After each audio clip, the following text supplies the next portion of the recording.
guys, this is Meg. Welcome to my channel. I hope you enjoy my 4-year redraw.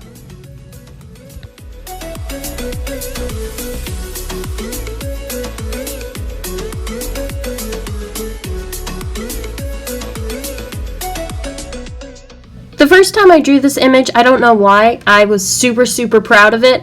Looking back, there are a lot of obvious flaws, but I really liked the vibe. So the next year I decided to try it again with my new set skills, and then it just kind of became a tradition. You've probably noticed already that I've edited the face like 3 times.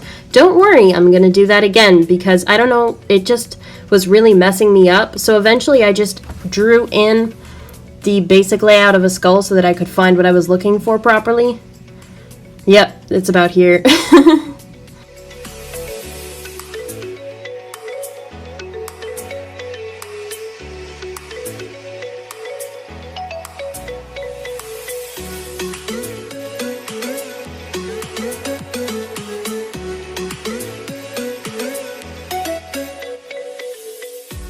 This is actually a bit more cartoonish than I usually go. That was mainly because at the time I was really into cartoon, so I wanted to stay true to the initial concept. Still, I really tried to push myself more with the shading, and this was one of my first real successful lineless pieces.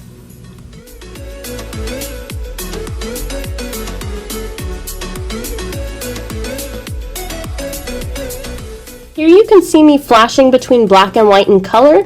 What I did was I just added another color layer on top and then filled it in all black. That way I could check how my shading was. I didn't want the colors to mute or become all kind of in the same area of lightness to darkness. So that's a quick trick to just check out your colors, make sure you have some solid variety in shading.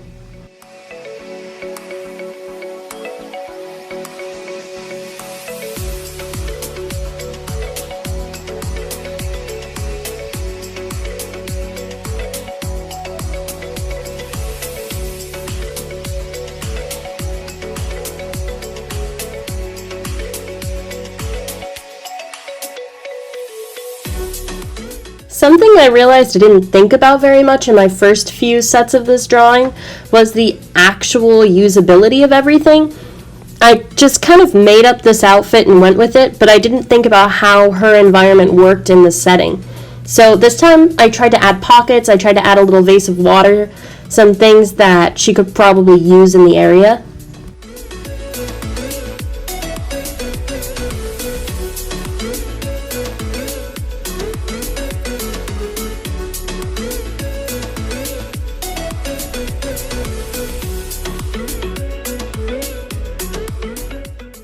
Does anybody else think she looks kind of scary without her face? And this is why you should always use hand references. I didn't, I kind of winged it, and it took a lot of extra work just trying to figure out where the fingers actually are going to lay out. And I fiddled with the sizing like 7 times. Oof. So even after all of that fiddling, I decided to go back to the basics and the structure for the face and see if I could improve upon it. And this is what I came up with.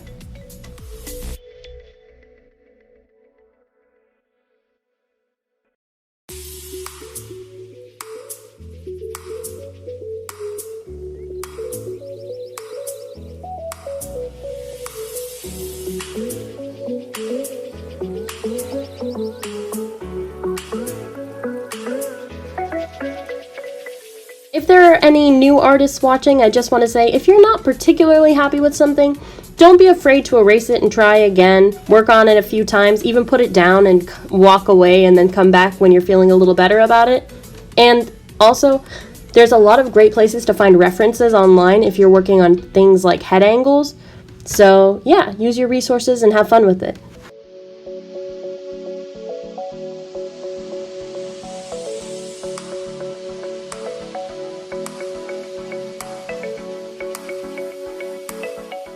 So here I'm using the light layers. I'm actually not using the ones that are titled like hard light or soft light. I decided to go with overlay and add. I don't know, I find they work a lot better and seem to have some more brightness to them without taking away the shading underneath.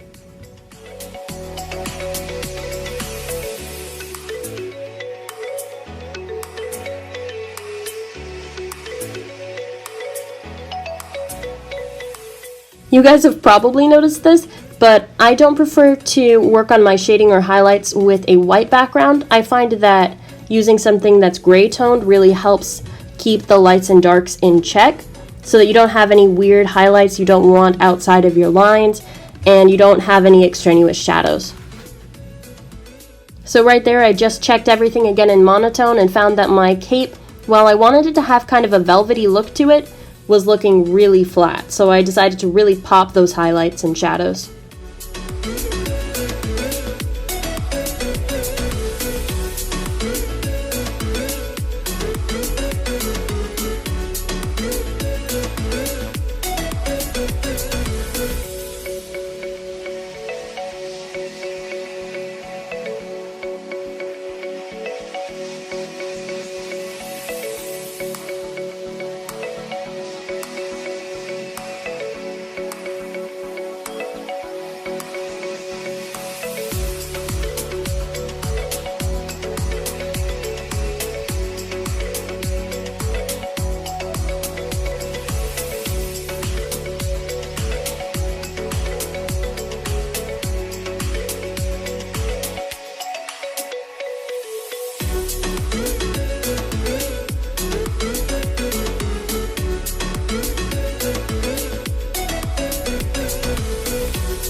One big change I made between the initial drawings and this new one is the main colors of her outfit.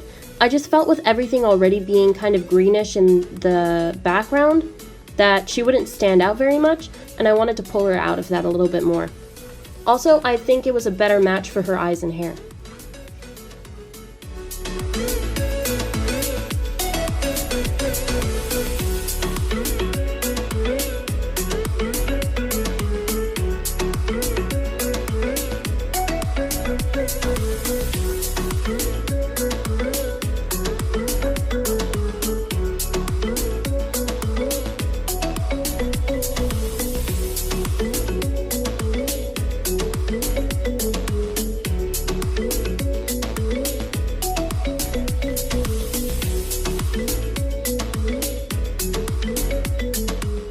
Yeah, so I did a quick 180 on that color scheme there with the wraps.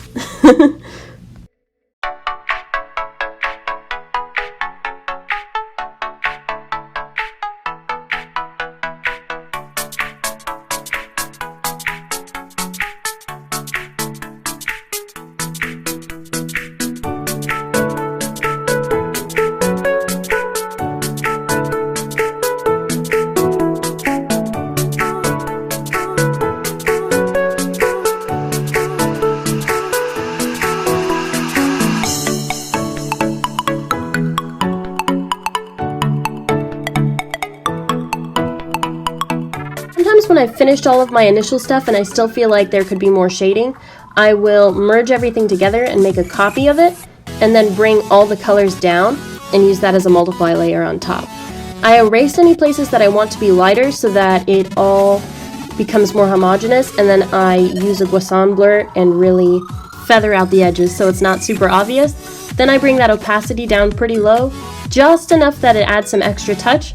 And this way I know that all the colors I'm using also already match my piece, and there's not going to be anything weird or muddy.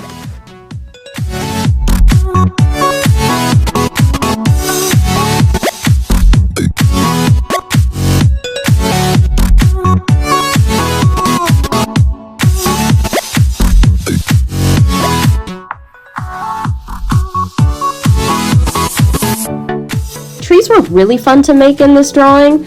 It was a fun place to add some extra texture since my character overall is pretty smooth, so it was a nice dichotomy between the two.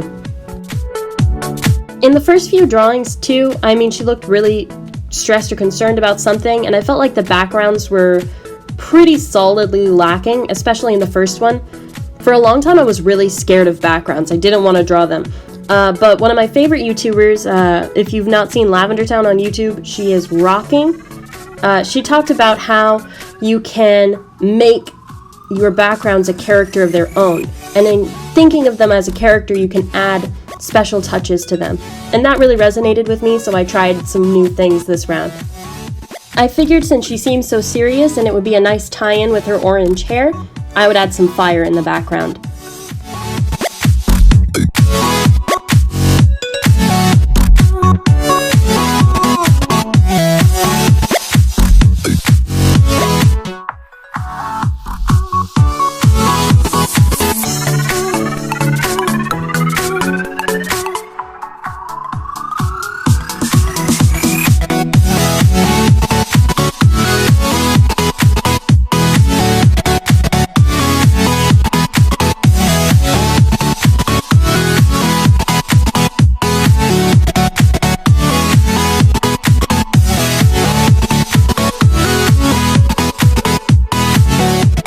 And we're coming up on the finished product. So this is how it turned out. I'm pretty new at this, but thank you so much for watching my video. I really hope to post more soon. If you hit like and possibly comment, you'll probably be one of few, so I'll respond to you pretty fast, right? Thank you so much. Have a great day.